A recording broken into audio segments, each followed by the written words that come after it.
Normalisation नहीं किया जाता। रवि जो एक बीपीएससी एस्पिरेंट है, जो बिहार के एक छोटे से गांव से आया है, उसने महीनों तक मेहनत की और एग्जाम दिया। उसका सेंटर पटना में ही था और एग्जाम उसके अकॉर्डिंग काफी बेटर गया। लेकिन उसके दोस्त सुमन का सेंटर किसी दूसरे डिस्ट्रिक्ट में था, जहां एग्जाम कंपैरेटिवली इजी था। रिजल्ट आया और रवि ने देखा कि डिस्पाइट परफॉर्मिंग वेल, उसके मार्क्स नॉर्मलाइजेशन की वजह से गिर गए हैं, जबकि उसके दोस्त सुमन के मार्क्स ऊपर चले गए और रवि मेरिट लिस्ट से बाहर हो गए। यहाँ से शुरू होती है नॉर्मलाइजेशन के कॉन्सेप्ट की डार्क रियलिटी। एक बार बोल दे ऑफिशियली कि हम नॉर्मलाइजेशन नहीं करना चाहते हैं तो नॉर्मलाइजेशन नहीं होता है। तो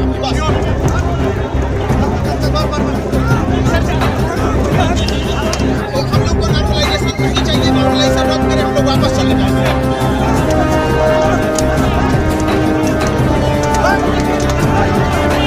किसी कीमत पे बच्चों के भविष्य के साथ बीपीएससी को खेलने नहीं देंगे। यहाँ पर क्वेश्चन उठता है कि आखिर ये नॉर्मलाइजेशन है क्या। दोस्तों, नॉर्मलाइजेशन एक ऐसा स्टैटिकल प्रोसेस है जो अलग अलग एग्जाम शिफ्ट के डिफिकल्टी लेवल को बैलेंस करने के लिए यूज होता है। मान लीजिए एक एग्जाम दो शिफ्ट में कंडक्ट हुआ, एक टफ और एक इजी।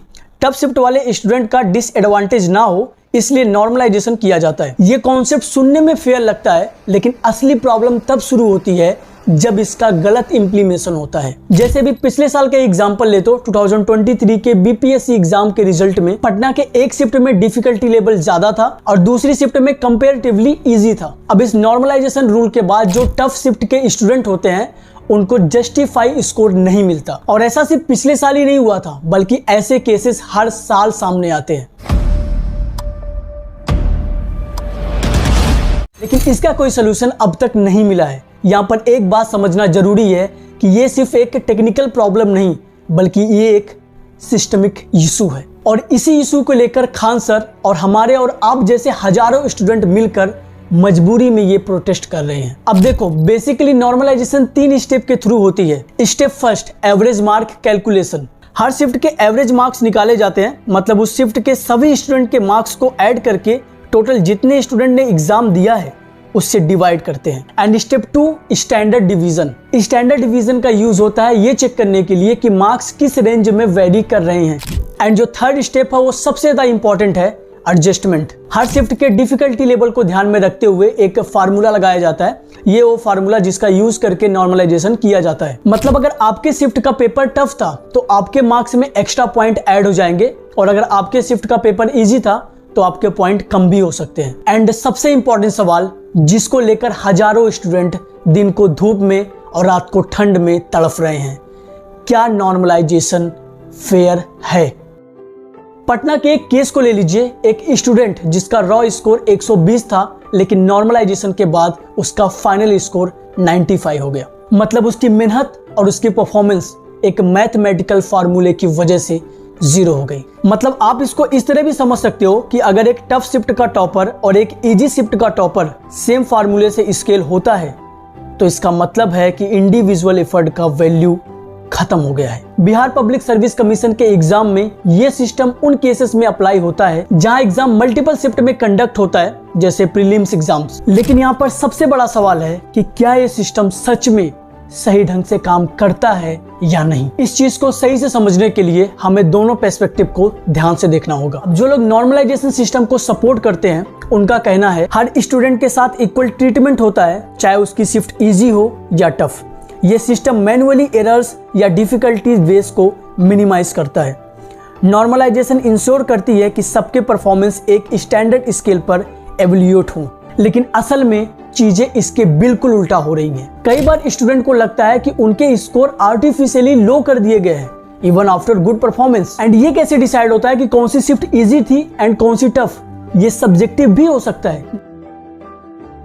नॉर्मलाइजेशन का फार्मूला एस्पिरेंट के लिए क्लियर नहीं होता है, जो कंफ्यूजन और फ्रस्ट्रेशन को बढ़ाता है। और इसका सबसे बड़ा इम्पैक्ट उन स्टूडेंट पे पड़ता है जो बॉर्डर लाइन पे होते हैं, क्योंकि उनका सिलेक्शन बस 1 या 2 मार्क्स की वजह से रुक जाता है। मान लीजिए एक स्टूडेंट जिसका नाम रवि है, वो बीपीएससी एग्जाम की प्रिपरेशन कर रहा है। एग्जाम का डेट आया और उसका एग्जाम एक कंपैरेटिवली इजी शिफ्ट में था और उसने अच्छे से एग्जाम अटेम्प्ट भी किया, 90 क्वेश्चन में से लगभग 75 क्वेश्चन उसने करेक्ट किया, ऐसा उसको कॉन्फिडेंस था। लेकिन एक दूसरा स्टूडेंट जिसका नाम सोहन है, उसका एग्जाम किसी दूसरे शिफ्ट में था, किसी दूसरे डिस्ट्रिक्ट में, लेकिन उसका पेपर इतना टफ था कि उसने सिर्फ 60 क्वेश्चन ही अटेम्प्ट किया और उसमें से भी 45 से 50 क्वेश्चन ही उसको सही होने जैसे चांसेस लग रहे थे। लेकिन अब यहां से आता है नॉर्मलाइजेशन का रोल। नॉर्मलाइजेशन का मतलब होता है हर शिफ्ट के डिफिकल्टी लेवल को एडजस्ट करे ताकि सभी स्टूडेंट को एक फेयर चांस मिले। तो रवि और सोहन के मार्क्स को नॉर्मलाइजेशन करने के लिए एक फार्मूला लगता है, जिसकी बात हमने पहले की थी, ये वाले फार्मूले की। तो जैसे कि सोहन के शिफ्ट का पेपर टफ था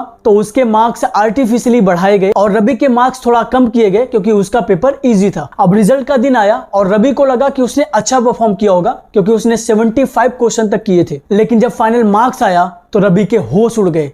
उसके नॉर्मलाइज्ड मार्क्स 72 हो गए जबकि सोहन के मार्क्स 78 हो गए नॉर्मलाइज होने के बाद। ये देखकर रवि समझ नहीं पाया कि उसकी गलती क्या थी। उसने ज्यादा क्वेश्चन अटेम्प्ट किया, एक्यूरेसी भी ठीक थी, लेकिन नॉर्मलाइजेशन ने उसके हार्ड वर्क को पूरी तरह से दबा दिया। और आज दिन ऐसा आ गया है कि स्टूडेंट गवर्नमेंट से नौकरी नहीं बल्कि इन एग्जाम की ट्रांसपेरेंटी और सही ढंग से एग्जाम कराने की रिक्वेस्ट कर रही है। लेकिन प्रॉब्लम ही यही है कि ये फार्मूला रियल एफर्ट को एक्यूरेटली कैप्चर नहीं कर पाता। और जब तक इस प्रोसेस को ट्रांसपेरेंट और फुल प्रूफ नहीं बनाया जाएगा तब तक रवि जैसे स्टूडेंट को अनफेयर रिजल्ट मिलता रहेगा। और बीपीएससी जैसे इंस्टीट्यूट को यह समझना होगा कि कंपटीशन का असली मकसद टैलेंट और एफर्ट को रिकॉग्नाइज करना होता है, ना कि एक मैथमेटिकल फॉर्मूले के बेसिक पे नंबर देना होता है। मैं भी एक स्टूडेंट हूं और मेरे हिसाब से भी ये नॉर्मलाइजेशन का रूल हटना चाहिए।